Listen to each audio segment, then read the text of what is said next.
so she's checking out. seeing who's in there, and what are they doing this quarter. Okay. In there too. No, she's doing physical. Oh, did she move food? Yeah, yeah. Graduated. Yeah, so, okay. She probably doesn't need to audit it, but Probably not. she's quite the expert. She wanted to do it for her own purposes. Okay, well, I will question her. Well, you can question her all you want. See if she has an answer.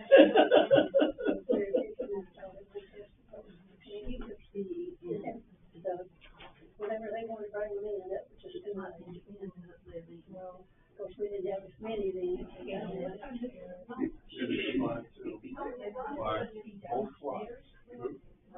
in Florida, the class that I had taught for several years back, it's not been recent. There was a mixture of ages, all kinds of little, we just didn't have enough teachers or enough children to break them all out. We made it work,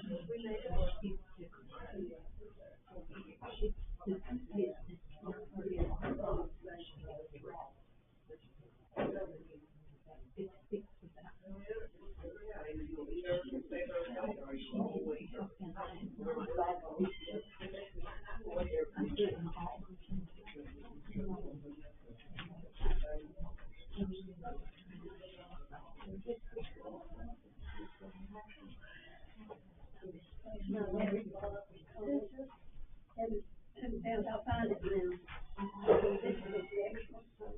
Okay. I've been over studying them. Hey, how are you? Philip? You didn't start studying that and watching TV. Oh, yeah. It's strange. Trouble.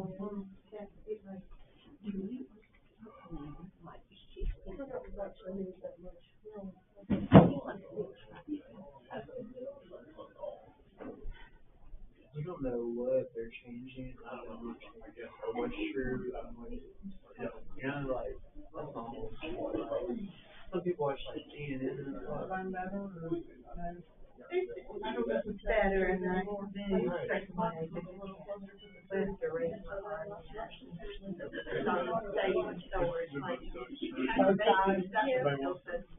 Still somewhere. Maybe they can still kind of tired of it.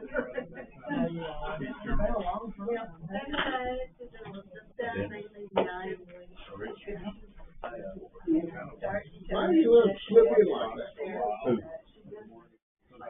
I guess I thought. You got that whole game, including the last minute. Whatever. They didn't do it. When they backed up all the way they can back up, what the announcements were saying, they tried to give it to them as much as they could. Too much of a gentleman, no thank you. You take it.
Doing good.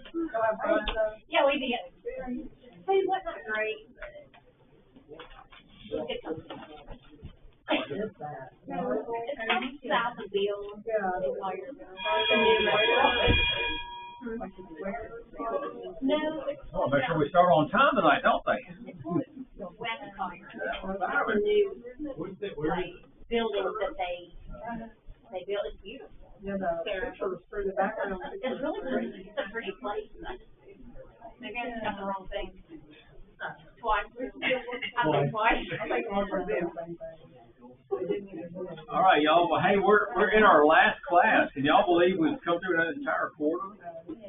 So we've covered a lot of ground in First and Second Samuel, also the start of First Kings. And Carrie, thanks for everything you brought to us this quarter. And hopefully we're going to wrap it kind of in a bow tonight. And so, Dan, could you lead us in a prayer as we begin? Holy God, Father in heaven, Father, we thank you for this day. Thank you for all the many blessings that you've given us to enjoy. Thank you for the opportunity we have to come together here to study your word, to try to draw closer to you. We ask, Father, that you would be with each one of us, be with Gary, help us to draw close to you and to understand what you would have us to be doing. Please forgive us, Father, where we fail. In Christ's most holy name. Amen. All right, so if y'all didn't know, all of our adult classes are now live streamed. So, hello, folks. I have to look up because it's kind of an odd angle. Actually, if you look online, it's like they can definitely see my bald spot on my head. But one thing is, and I'm not sure if anyone's aware of this, but like if you're on the outside, way back there, and you're talking, no one online can hear what you're saying.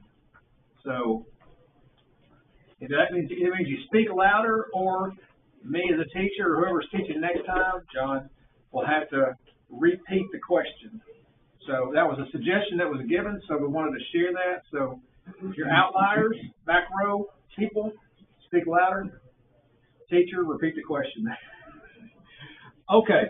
Well, look, so First and Second Samuel, I wanted to focus tonight on trying to look at the lessons that we learn from the Old Testament. The Old Testament was written for our learning, and so there are lessons for us to take out of all these situations, and then how do we apply them to our lives. So I wanted to start out. I'm gonna call out some of the character names, and I want to get some feedback from y'all about what do you think is the greatest lesson we learned from that person. So I'm going to put y'all on the spot. So what do you think about Hannah? We're going way back to 1 Samuel chapter 1 and Hannah and her prayer. So what? Yes, ma'am? I think the power of prayer. The power of prayer. What God can do for you when you want it, when you ask Him. She didn't pray just once and it happened, did she? No. And she didn't pray just for 1 month or 1 year. She came to the temple year after year after year, and she kept saying the same prayer. And she was faithful that God was going to hear her. And He did. Very good. All right. Well, and she was a woman. She was a woman of great faith. A woman of great faith. We always talk about the men of faith, right? She's a woman of faith. And she stood by her word. She was diligent to do what she promised. Lord, if you'll just do this, I promise you, I'm going to do this. And then whenever God delivers, I didn't really mean that. I'm going to do a part of that, but I'm not going to do it all. But Hannah stuck by it. She delivered her son that she prayed for. All those years, she delivered him to God, and she gave him to Samuel. I'm sorry, Eli. So when I say Eli, I ain't even gonna lie, I'm gonna stand just I've been to wake you up back there. So when I say Eli, what do you think about him? What's a lesson we can learn from Eli? He was lacking as a father in some areas. Say that again. Lacking as a father. He was lacking as a father. Lacking as a father. I got as a father. Though he was a faithful man himself, but he did not do a good job training his sons. specifically, he didn't train his sons how. Well, they were following him as priests, but they corrupted in worship and were out for themselves. Right. And did he know it? Apparently so, and he didn't discipline them. That's it. He did not discipline them. So the lesson we can actually learn some good lessons from Eli and also some bad lessons. So the bad lesson, he didn't discipline his children. And they... Something I'll work on. Do what? I said something I'll work on in the future. Yes, Eli's going to work on that. Yeah. His So, children are a mess. but I tell you, Eli also had some good attributes. He also, we know that Samuel was raised up with Eli, and Eli trained him, and Eli was with him. And when God pronounced his discipline on the house of Eli, he said, your sons are going to die on the same day, and there's not going to be an old man in your house. And Eli's response was, basically, you're God, and you can do whatever you want to do. And so he was still faithful to God. All right, what about Samuel? What's a big lesson we can get from Samuel?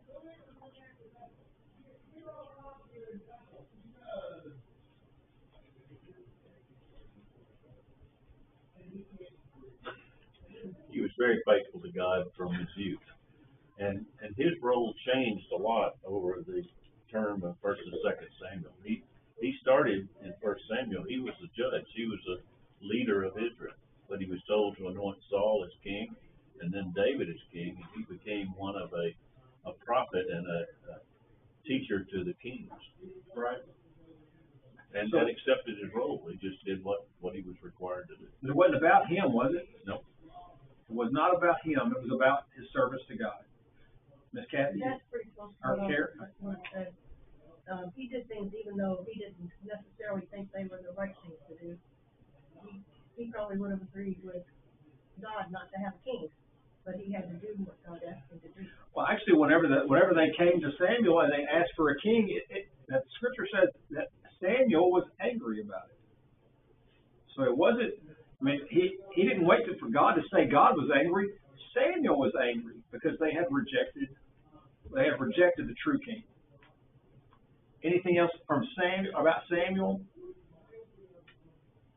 A vital lesson? All right, so I'm sure all of y'all can all get this. David. What's the greatest lessons we can get from David? You know, as we were talking about Eli and Samuel and now David, who all did great work for God, they all were lacking in their parenting and was they raised up after them. That's a great point. If you're in the internet land, she said they were all great men, great in faith, but they lacked parenting skills. That discipline. I think one of the keys of that, though, is that we've all got a blind spot, whether or not we're bad at being parents or bad at being a spouse, or whatever it is. We've all got blind spots that we're not really quick to see. Blind spots.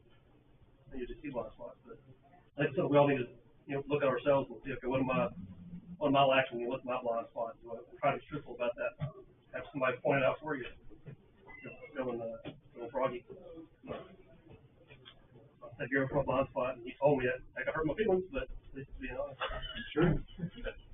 So, if a parent raises their child in the nurture and the admonition of the Lord, it's 100% guarantee their kids are going to be faithful, right? It's not. But we have a responsibility to do everything that we can to instruct them, train them, discipline them, because they're going to have to make decisions for themselves one day. And they're going to make decisions that have eternal consequences. It's not just going to be the here and the now, which unfortunately that's probably all they're going to be thinking about at that very moment when they make that mistake.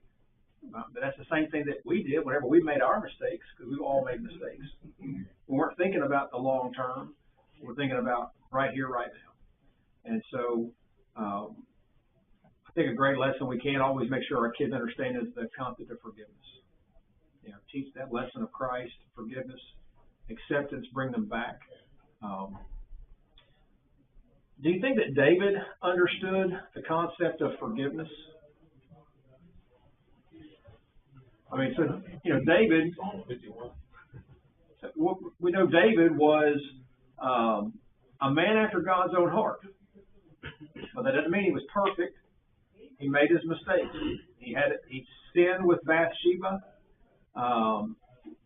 saw her on the rooftop, and he lusted after her, and he sent for her, and she became pregnant. And then he killed her husband, who was, what's his name? Uriah the Hittite. So he commits adultery, then he commits murder. That doesn't get a whole lot worse than that one. I mean, if we rate sin in our minds, murder is probably at the top of the list, right?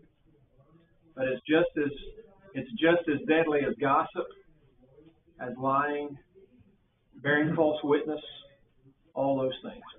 So when remember Nathan the prophet? Nathan the prophet came to David, and he told him about the rich man who stole the prize lamb from the poor man, right? And he sacrificed it, and David was furious, and that man shall surely die. And Nathan's answer was, "You are the man." And David was cut. I mean, he was convicted of sin, and he repented. He had already faced consequences. He had to face consequences. Consequences don't go away just because we repent. We still have a consequence. And what was the consequence David had to face? Death of his son. Death of his son. She had to face that too. So, yeah, Bathsheba had to face that. And the sword would never really leave his house from that point forward. It'll bring calamity on his house too. We'll talk in a few minutes. I'm going to call on some of the names of his kids. We'll see what y'all think about them. And then with his wives, what he did secretly was not in public at all with them. On the rooftop. Absalom. That's right. Hey. Before we get into all these various kid problems, there was another situation with Nathan that is very important. We talked about it when we were going through initially. We kind of glossed over it. And that was when David, with all the best intentions, wanted to build a house for the Lord. And Nathan had to go back to him and say, the Lord said, when did I ever ask for that?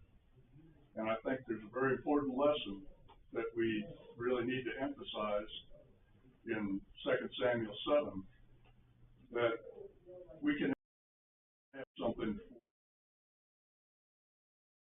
for the Lord, but if the Lord... That's a great point to bring up. It really is. David was fully prepared. He was fully prepared to build that tabernacle. But God told or spoke through Nathan and said, no, it won't be you, but it's going to be your son.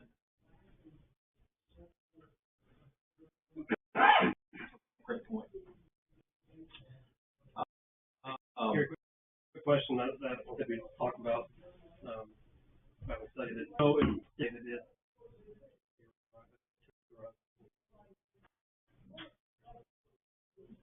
No. Well, I told that already. That's never mentioned. As far as we know, he kept that. As far as we know. As far as we know, she just thought he died in battle. Yeah. When I'm going to go back to when David's son. So David, the boy was struck by God, or became ill. And what did David do? He prayed. He fasted. He was straight. He was begging and pleading with God. I mean, David, he knew he was guilty, He knew he had, was it so much for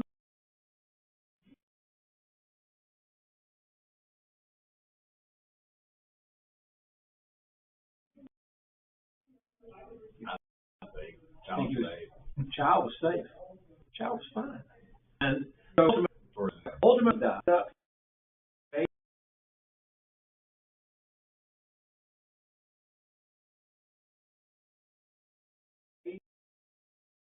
He changes clothes, he eats, and then what does he do? He was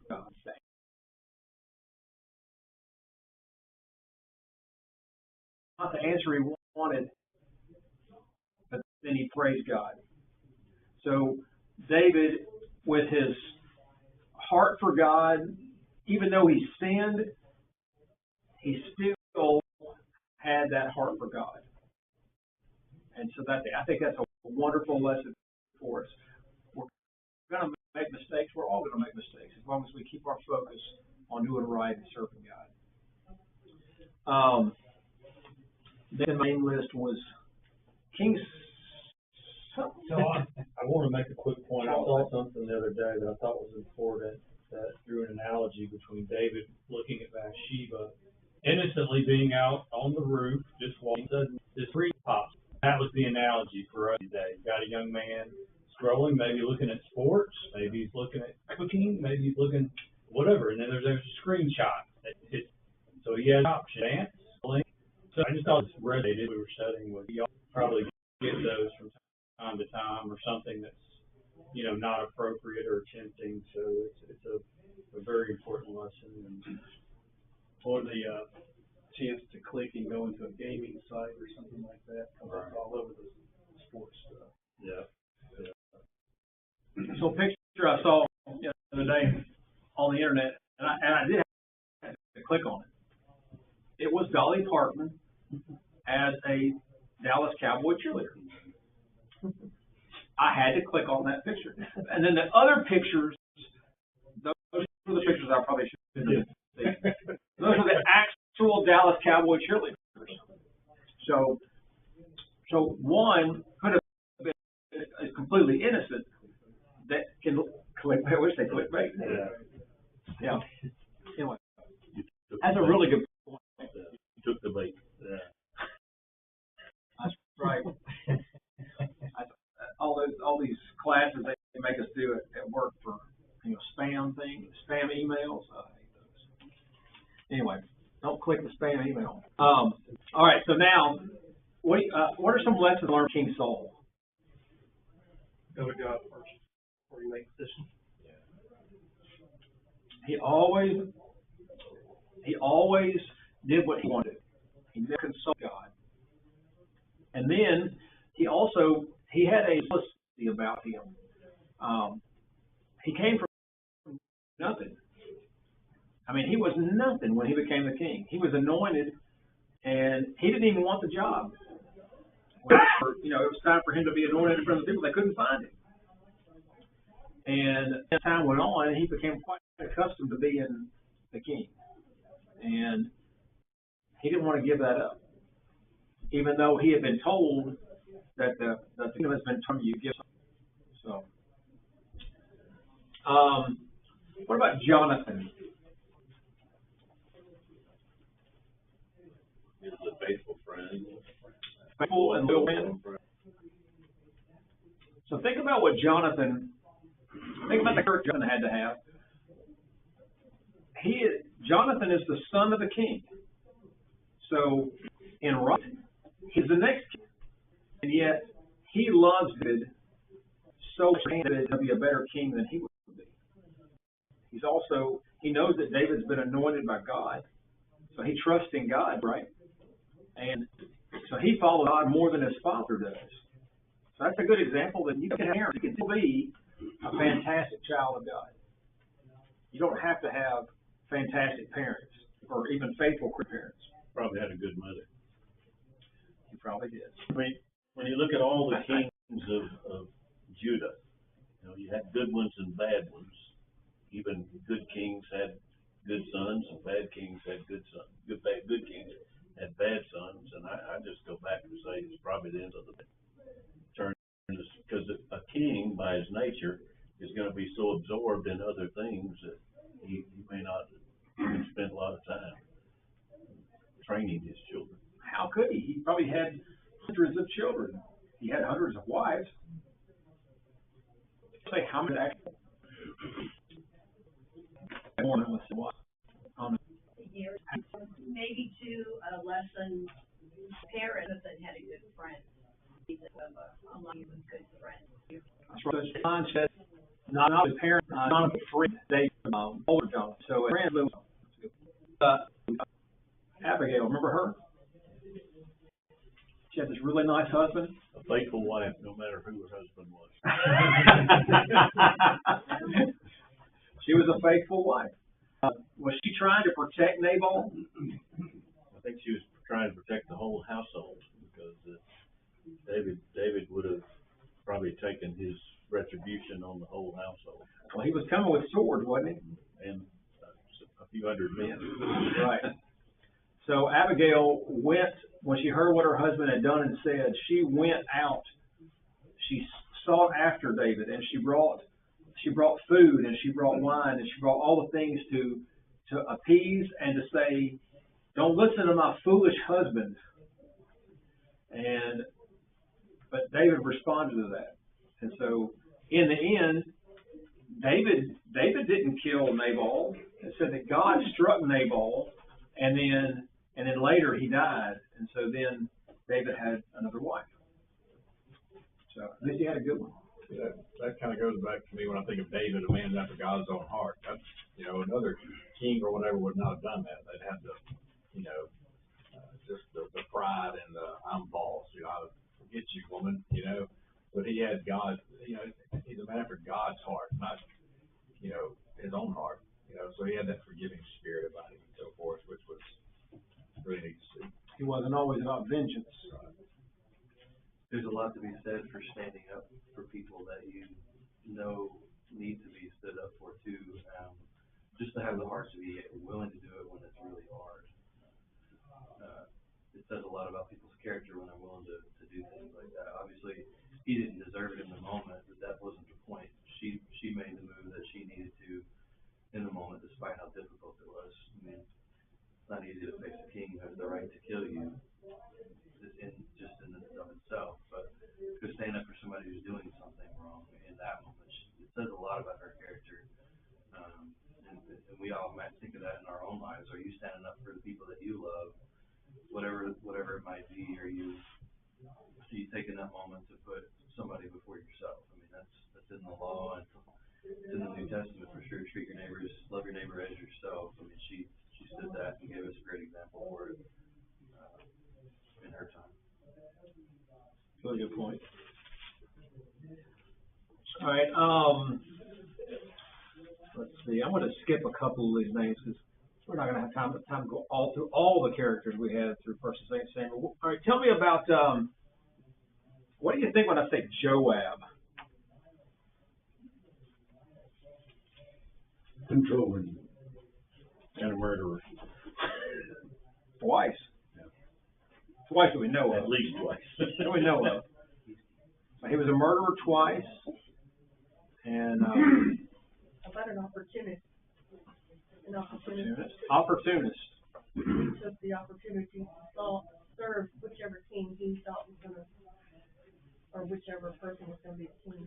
He's going to serve whoever's going to be king, and so the two folks we know that he murdered, who were those guys to him? Rivals. They were his rivals. They were the guys that were going to be in charge, or potentially going to be in charge. And so rather than have that happen, he killed them.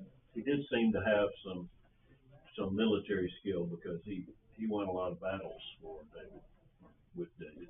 Yeah. And he seemed to be faithful to his boss as long as he was in the right place. So think about when I'm jumping forward, but I think it's a good point to bring out. So when Absalom died, and David was downtrodden, and he was grieving, and so the men of Israel were coming back from the battle, and they didn't know whether to be sad or be happy. And Joab went straight to the king, and he said, you know, you've got to wake up. I mean, that's paraphrased, obviously. You got to wake up. You're embarrassing your men. You know, these men went and fought for you, and you need to stand fast as their king. And so David got up and he went to meet the men as they came back. And so, was he still grieving? Yes. But Joab was able to go straight to him and just basically say, I mean, I know you're the king, but like going to your boss and saying, I know you're the boss, but there can be retribution. He could just say, strike him down. Of course, Joab killed Absalom too when he was helpless. It was in a battle, but you know, Absalom was unable to fight back. So. Even though David had said, "Don't do it," He just said to be gentle. So you don't know how only put 3 spears. How he pushed it, you know. He evolved over time, and he was a good military leader, faithful to David. But then as time went on, I think he got frustrated with David and some of the things that David was doing, even to the point in 2 Samuel 19, you know, where he was very bold to say, arise, go out, and speak kindly to your servants, for I swear by the Lord, if you do not go, not a man will stand with you this night. So he's threatening basically mutiny here, and they're all going to desert him. And we see later, that Joab does, is leading, other troops and stuff. But it seems like there's an evolution. If you study Joab from the beginning to the end there, that he changed in the things that he was doing. That's a really good point. Does David let Joab off the hook? No, he tells Solomon to settle events with him. That's right.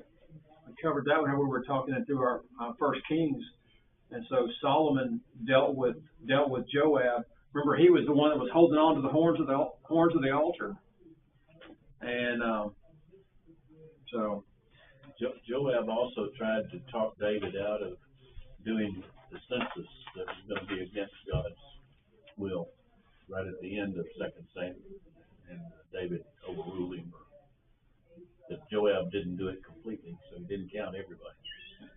So you're right. I mean, Joab wasn't altogether bad, but he definitely made decisions that benefited himself and put himself in a better position. You want to put yourself with the thoroughbred or whoever's going to win the race, and so sometimes he'd jockey from horse to horse. But right up until the end, he always came out on top. So he didn't. All right, so tell me about Uzzah. Quick to act. Quick to act. He got zapped. Another example of good intentions don't always mean that's God's will. Good intentions don't always mean it's God's will. So we know the story. David said it was time to bring the ark up into the city, and so they went to get the ark, and they built a cart, and they put the cart on an ark. Put the ark on a cart. Noah had to build another one. Yeah, put the ark on a cart, and they were pulling it with the oxen. And now back before we get there, so the ark had been in a house for, wasn't it like 30 years? It was 70. I thought it was close to 70 decades. Wasn't it the house that Uzzah was in? So he was like a caretaker of the ark. Uzzah was always in the presence of the ark. So do you think Uzzah cared about the ark? Do you think he cared about serving God? And so the cart's moving along, and I don't know, the oxen stumbled or hit a pothole or rock in the road or something like that. But Uzzah, he reacted. He reacted to protect what he saw value in, which was the ark of God. But like what Mike said is, just because we have well intentions does not make our actions right. He touched the ark, which was obviously no one was to touch the ark, not even the high priest. But it's a chain of events, you know, because you're not carrying it the correct way. That's right. So if you keep backing it up to the way it should have been done, it wouldn't have ever happened. Well, if you back up all the way to Eli's day, they shouldn't have taken it into battle as a good luck charm in the first place. Well, that's right. It was That's what lost it. it was their idol. They took it into battle because they believed in the item, the box, more than they believed in the God that they believed inhabited the item. Yes, ma'am. So I think everything we've talked about means we've got to be prepared for what other people make wrong decisions, circumstances, and be ready to do the right thing. Because we're all influenced by happenstance, by somebody close to you making a decision, by you making a wrong decision and not correcting it too quick, not knowing God's will. I mean, because I was sitting here thinking, we read this story, well, what would have been the perfect story? How could this have happened perfectly? And the pat answer is done it God's way. But look how many little things changed every story that we read. So that's good. So let's think about David first. So David wants to bring the ark. Who should he have consulted first? Huh? The law. God's word, yeah. All right, so God's word. He could have looked back and it said, you know, it'll be carried with poles. He also could have consulted God. He didn't do that. He chose to do what he wanted to do, which was bring the ark. And Uzzah, who had been with the ark, maybe he didn't even know. Because it's been 70 years. We don't know how old Uzzah was. He could have been a kid whenever it got there. He may have never seen it carried with poles.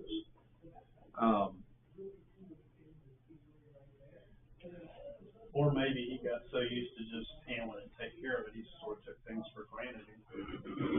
Thinking about it. When we come in the auditorium to worship on Sundays, and we're kind of slow getting going, maybe we've lost our focus and it's not as important as it should be in our hearts and minds. We're just going through the motions sometimes. Yeah, good point. I think it's possible he looked at it as like another piece of furniture in his house and just walk by it every day, put your cup on it every now and then. I mean, those kind of things became so common. No, I mean, I'm speaking out of turn here, but I mean, it became so common, I think, to the point that if your table was fall over at your house, you're going to stop it. Same thing, I think you just got, possibly just got to couple of it. Your interesting thing is that, you know, the last time they had seen it move before that was when the Philistines had brought it in with the oxen pulling the cart. Remember when they brought it, they didn't want to have anything to do with it, so they released it, you know, to the town. And, so that was the last time they had seen it moved. At that point, all that time passed, and they ended up moving it the same way. I thought that was sort of interesting.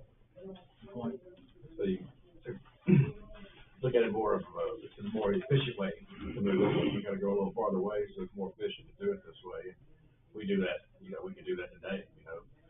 Singing sounds prettier with music, so let's just go ahead and change it. We're still worshiping God and pleasing Him. You know, so there's a lot of things that we can do today to feel the same way. These cushion seats, y'all's cushion seats, this is mine, not cushion.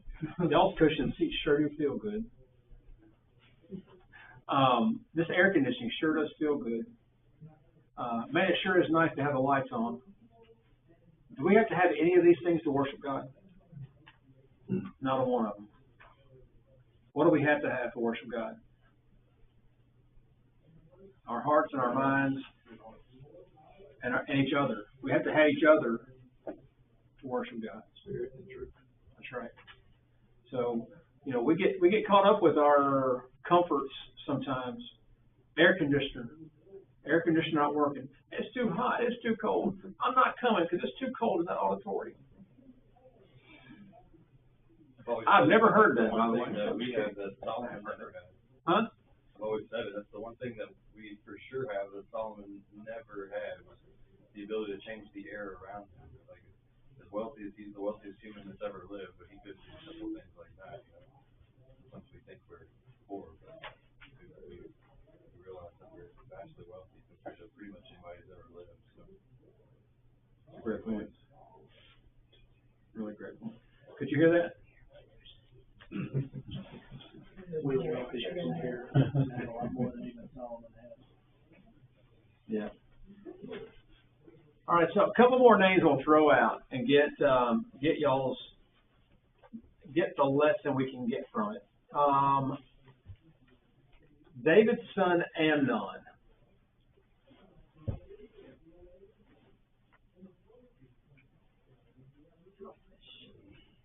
Selfish is a really good word. Or self-centered. Self-centered. He was a traitor. He had no authority to become king, and declared himself or wanted to. Well, no, he was the one that raped his half sister. I'm sorry, and I probably should have said. I was thinking Absalom. Keep the next name. Hold that thought. So Amnon, of course, the story is that he raped his sister, and then because he thought he loved her, he wasn't in love. He was in passion and lust, but then once he had her, he hated her, and he pushed her away. So not only did he steal something from her and hurt her, he also pushed her away into a life of being alone.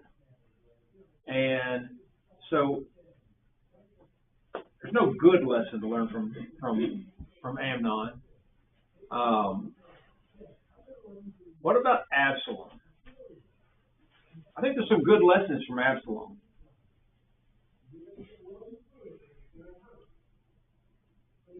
Cut your hair more than once a year. Cut your hair more than once a year? That's pretty heavy hair.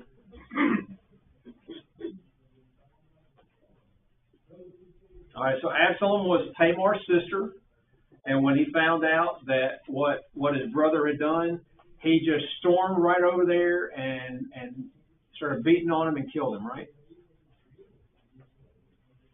What did he do? He waited He plotted and he waited. How long did he wait, remember? 2 years. 2 years. He was patient. He was patient. But he knew what he was going to do from the very beginning. He knew he was going to take his revenge on his brother. And so the story goes, he has a feast, and he invites his brother. They invited David. David did not come, but he instructs his servants to rise up and kill him. So they did. They struck him down. And so David grieved over the loss of that son. But then what happened to Absalom after that? What did he have to do? He went into exile. The Geshur. He went to exile, what now? He went to Geshur, fled there. Yeah, he fled to Geshur and was there for about 3 years. And did Absalom want to come home? Did he care about his father? Did he care about? He just wanted his dad, right? He made a mistake, sort of a mistake. I mean, he brought vengeance. Who should have actually brought that vengeance? David. David the king. Should have had Amnon executed. Absolutely should have. But, it's not dissimilar to what David did with Bathsheba, and David didn't get executed. So the writer of the book implies that David didn't act because he had lost the high moral ground because of his own actions. But still, that seemed to me that should not keep him from doing the right thing in that situation, whether the wrong thing had been done in other situations or not. That's right. So Absalom ultimately sends messengers to David. He gets brought back, but then David won't see him. He puts him under like basically house arrest for 2 years. And so what's going on in Absalom's mind during all this time?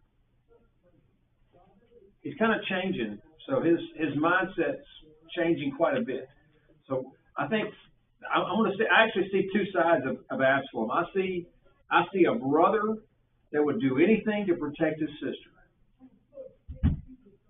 And I would honestly say that will be me with my sisters.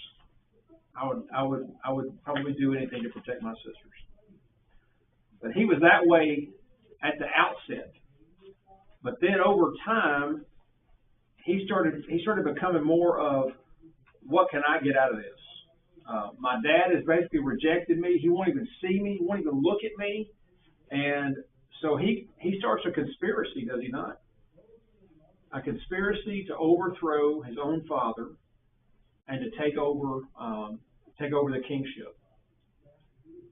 And ultimately, David has to run away. David flees because he feels like Absalom has enough following that he could actually do it. He could actually, he did overthrow him, ran him out of the country.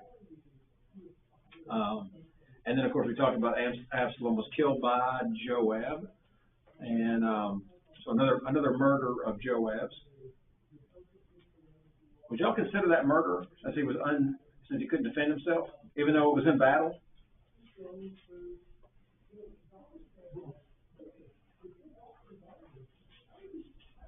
You said,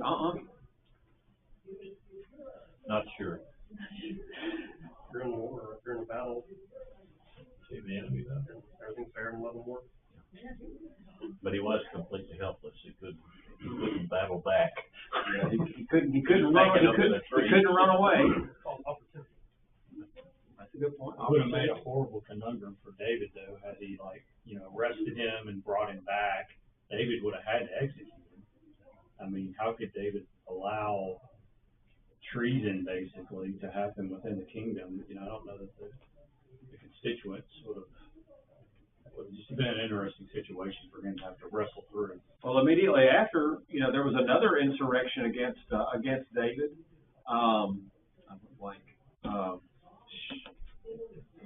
It starts with S-H. Sheba, thank you. It was Sheba, and Sheba mounted an insurrection. But the difference was David immediately sent men after Sheba and chased him he got into the walled city, remember, and they were going to knock the walls down, and the wise woman, another woman of faith, a wise woman inside the city called out and said, "What do you want?" And they said, we want Sheba's head. And a little while later, the head came flying over the top of the wall. Mission accomplished. Don't knock the walls down. All right, let's see. So we've covered a lot of different characters. A lot of, the great thing about the Old Testament is we do read a lot, and it's always interesting. We can read these stories, and we're reading everything with hindsight. We see everything on the back end. Oh, if David had only done this. Oh, if Saul had only been this way. These things happen for our learning. They happen for reasons. And so,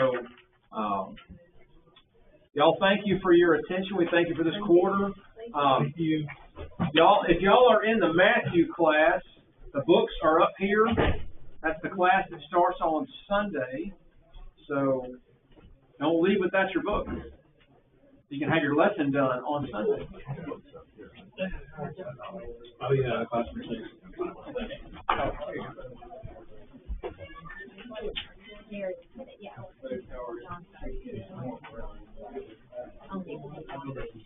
Oh, okay. Here, get yours.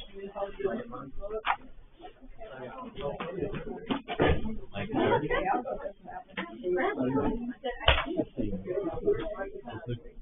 Nothing. A couple days off. Good numbers, but the week after Thanksgiving.